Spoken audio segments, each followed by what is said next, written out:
Jaya TV நேயர்களுக்கு வணக்கம். நான் ஷப்தீனா. சுவையும் ஆரோக்கியம் நிறைந்த கமகம சமையல இன்னைக்கு நம்ம பார்க்குற ரெசிபி சவ் சவ் சாதம். இந்த சவ் சவ் சாதம் பார்த்தீங்கன்னா வெறும் சீரகத்தூளை போட்டு கம்ப்ளீட் பண்ண போகிறோம். கூட கடலப்பருப்பு, உளுத்தம் பருப்பு. இதில் எதுக்காக கடலப்பருப்பு, உளுத்தம் பருப்புனா வெறும் சவ் சவ் நம்ம சாப்பிடும்போது ஏதோ ஒன்று பல்ல பட்டால் தான் நல்லாயிருக்கும். அதாவது கடக்கு முடக்கு இருந்தால் நல்லாயிருக்கும். அதனால கடலப்பருப்பு, உளுத்தம் பருப்பு சேர்க்குறோம். கடலப்பருப்பும் உளுத்தம் பருப்பு சேர்க்கறதுக்கு காரணம் இதுதான் விஷயம், வேறு எதுவுமே இல்லை. கூட காரத்துக்காக ஒரு மிளகா போடுறேன், வேறு எதுவுமே இல்லை. நீங்கள் தேவைப்பட்டால் வீட்டில் மிளகுத்தூள் போடலாம், ரொம்ப ஆப்ஷன், அதாவது ஆப்ஷனாக தான் சொல்கிறேன். நான் வெறும் சீரகத்தூளை போட்டு கம்ப்ளீட் பண்ணுறேன். இப்போது இந்த ரெசிபிக்கு தேவையான பொருட்கள் பார்த்துருங்க, அதுக்கப்புறம் செய்முறை பார்க்கலாம்.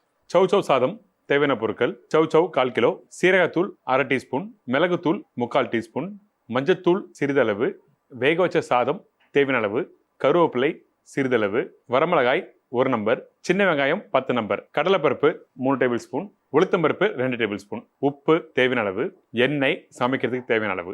இப்போ இந்த ரெசிபி தேவையான பொருட்கள் எல்லாம் பார்த்துருப்பீங்க. ஃபர்ஸ்ட் நம்ம என்ன பண்ணுறோன்னா, இந்த சவ் சவ் இருக்குல்ல, இந்த சவ் சவ்வை தோல் சீவிட்டு அதுக்கப்புறம் இந்த மாதிரி திருவி வச்சுருங்க. வீட்டில் வெள்ளரிக்காய் பச்சடிலாம் பண்ணுவீங்கல்ல, அந்த வெள்ளரிக்காய் பச்சடி பண்ணும்போது எப்படி திருவுவீங்களோ அதே மாதிரி பக்கத்துலாம் சவ் சவ்வை திருவி வச்சுருக்கோம்.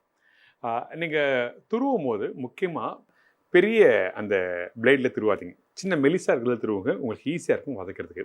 ஏன்னா இந்த மாதிரி ப்ரிப்பரேஷன்லாம் பார்த்தீங்கன்னா நீங்கள் வந்து டக்குன்னு பண்ணக்கூடிய ரெசிபி, கொஞ்சம் பெருசாக இருந்தாலும் கொஞ்சம் நேரம் எடுக்கும். அப்போ அந்த டைமில் என்ன ஆகுனா கொஞ்சம் எண்ணெய் எக்ஸ்ட்ரா சேர்க்குற மாதிரி இருக்கும். அதனால சொல்கிறேன். நான் எண்ணெய் பார்த்தீங்கன்னா இந்த பேனில் சும்மா ஒரு சின்ன 2 டேபிள் ஸ்பூன் அளவுக்கு தான் எண்ணெய் ஊற்றிருக்கேன். அந்த எண்ணெய் சூடான பிறகு நம்ம என்ன பண்ணுறோம், உளுத்தம் பருப்பு போடுறோம். இந்த உளுத்தம் பருப்பு நான் ஆல்ரெடி சொல்லியிருக்கேன், இந்த உளுத்தம் பருப்பும் கடலைப்பருப்பும் போடுறதுக்கு காரணம் என்ன கேட்டிங்கன்னா, நான் கடுகு சீரகம்லாம் தாளிப்பை நான் போடல, வெறும் கடலைப்பருப்பு உளுத்தம் பருப்பு ஸ்ட்ரைட்டாகவே போட்டு ஆரம்பிக்கிறோம். நான் ஏற்கனவே சொன்னது தான், அந்த கடக்கு முடக்குன்னு இருந்தால் தான் சாப்பிடும்போது நல்லாயிருக்கும். அதனால் நம்ம என்ன பண்ணுறோம், இந்த கடலைப்பருப்பு உளுத்தம் பருப்பும் இந்த மாதிரி நல்லா ஸ்லோ ஃப்ளேமில் வறுக்க ஆரம்பிச்சிடும். இந்த லைட்டாக வறுத்து வர டைமில் நமக்கு காரத்துக்கு எதுவுமே போடலையே எப்படி இருக்கும், சாப்பிடும் போது நமக்கு பிடிக்காது அப்படின்னு சொல்லி எல்லாருக்கும் ஒரு தாட்ஸ் வரும். அந்த டைமில் இந்த வரமிளகா இருக்குது பார்த்தீங்களா, இந்த ஒரு சின்ன காஞ்ச மிளகாவை நான் என்ன பண்ணுறேன், பொடிசாக கட் பண்ணி வச்சுருக்கேன், அதை இதோட சேர்த்துட்றேன். அந்த விதையோடு போடும்போது கொஞ்சம் காரம் இருக்கும், அதுதான், வேறு எதுவுமே இல்லை. உங்களுக்கு காரம் வேணும் அப்படின்னுச்சுன்னா பச்சை மிளகா கட் பண்ணி சேர்க்கலாம். ஆனால் என்னோடய சஜஷன் வேண்டாம். ஏன்னா இந்த சவ் சவ்லாம் பார்த்தீங்கன்னா அதிகமாக வந்து இந்த வெயில் காலத்தில் சாப்பிடக்கூடிய ஒரு முக்கியமான ரெசிபி. இந்த டைமில் இப்போ வெயில் காலம் ஸ்டார்ட் ஆக போது, இந்த டைமில் நல்லா தர்பூசணி, சவ் சவ், புடலங்காய் இந்த மாதிரி காய்கறிகள் அதிகமாக நம்ம எடுத்துக்கணும். ஸோ அந்த டைமில் காரம் அதிகமாக இருக்க மாதிரி நீங்கள் எடுத்தீங்கன்னா நல்லா இருக்காது. அதனால தான் நம்ம என்ன பண்ணுறோம், காரத்தை கம்மி பண்ணிவிட்டு அதுக்கப்புறம் இந்த காய்கறிலாம் போட்டு மிக்ஸ் பண்ண போகிறோம்.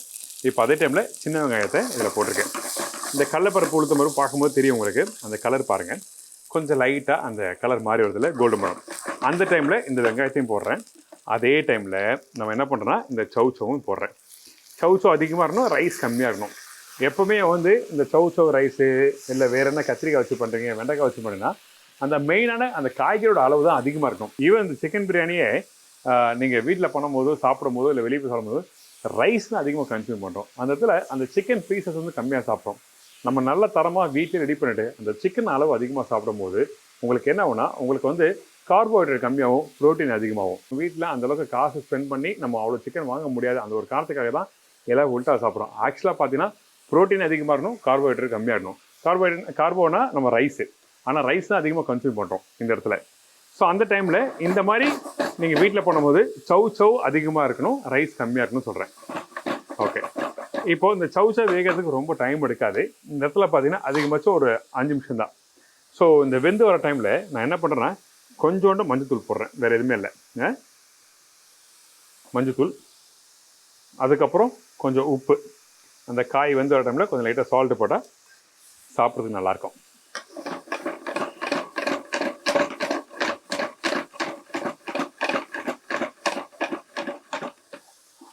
இப்போ இந்த காய் நல்லா வதங்கி ரெடியாக இருக்குது.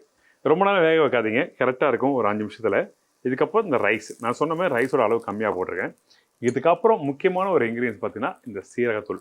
இந்த சீரகத்தூள் லைட்டாக பொடியாக இருக்கக்கூடாது, கொஞ்சம் குறை பக்கம் கையில் காமிக்கிற பாருங்கள், இங்கே பாருங்கள், இதுதான் முக்கியம். சீரகத்தூள் வந்து கொஞ்சம் குறைன்னு இருந்தால் தான் நீங்கள் அதில் போட்டு மிக்ஸ் பண்ணி சாப்பிடும்போது நல்லாயிருக்கும். ரொம்ப நைஸாக இருந்தால் அது சாப்பிடும்போது நல்லா இருக்காது. அதனால் இந்த மாதிரி பக்குவத்தில் போட்டு நீங்கள் மிக்ஸ் பண்ணி இதை அப்படியே சாப்பிட்டா சூப்பராக இருக்கும். அவ்வளோதான். எப்பவுமே ஒரு ப்ரிப்பரேஷன் வீட்டில் பண்ணி முடிச்ச பிறகு சுட சுட சாப்பிட்டா தான் அதுக்கு வேல்யூ. தங்கத்தை எடுத்து போயிட்டு உள்ளே வந்து லாக்கரில் வச்சா வேல்யூ, அது கீழே பக்கத்தில் வாசலில் வச்சிங்கன்னா வேல்யூ இருக்காது. அந்த மாதிரி தான் சாதம் வந்து நம்ம வெடிச்ச சாதமாக இருக்கட்டும், குழம்பா இருக்கட்டும், சுட சுட சாப்பிட்டீங்கன்னா அது வேல்யூவாக இருக்கும். நேரம் கழித்து சாப்பிடும்போது அந்த காரம் இருக்கும், அந்த புளிப்பு இருக்கும், இனிப்பு இருக்கும். நீங்கள் என்ன போடுறீங்களோ அது எல்லாமே இருக்கும். ஆனால் அந்த உண்மையான தன்மை, அந்த பக்குவம் நம்மளுக்கு தெரிய வராது. இதான் விஷயம். இப்போது ரெடி ஆகிடுச்சு. இதை அப்படியே ஒரு சின்ன பிளேட்டில் ட்ரான்ஸ்ஃபர் பண்ணுறேன்.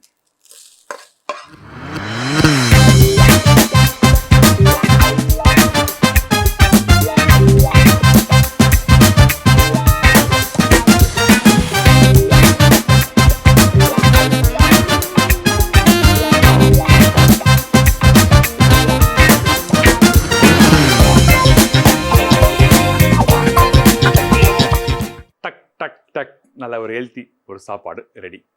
பர்டிகுலராக வெயில் காலத்தில் இந்த மாதிரி சாப்பாடு சாப்பிட்றது ரொம்ப ரொம்ப நல்லது. கண்டிப்பாக ட்ரை பண்ணி பாருங்கள். நீங்கள் சவுச்சாவே இப்படி ரைஸோடு சாப்பிட பிடிக்கல அப்படின்னு இருந்துச்சுன்னா, நீங்கள் சவுச்சாவை நீங்கள் என்ன பண்ணுறீங்கன்னா, இந்த இடத்துல பொடிசு பொடிசாக கட் பண்ணிட்டு ஸ்டீம் பண்ணிவிட்டு அதுக்கப்புறம் எண்ணெய் போடாமல் ஒரு மிளகு சீரகம் போட்டு மிக்ஸ் பண்ணி சாப்பிட்டு பாருங்கள். உங்கள் வயிறுக்கு எந்த ஒரு ப்ராப்ளம் இருக்காது. பர்டிகுலராக வெயில் காலத்தில் வந்து அதிகமான காரம் இருக்கக்கூடாது, அதிகமான உப்பு இருக்கக்கூடாது, அதிகமான எண்ணெய் இருக்கக்கூடாது. அப்போ தான் உங்களுக்கு வந்து நல்ல ஒரு எனர்ஜெட்டிக்காகவும் பாடியும் இருக்கும். நீங்கள் வேலை செய்யும் போது உங்களுக்கு டயர்ட் ஆகாது. இதான் விஷயம். ரொம்ப சிம்பிளாக நீட்டாக சொல்லியிருக்கேன். ட்ரை பண்ணி பாருங்கள். இதே மாதிரி நான் இன்னொரு நாள் ஒரு புது ரெசிபி செஞ்சுக்கிறேன். நன்றி, வணக்கம். See you, bye. Take care.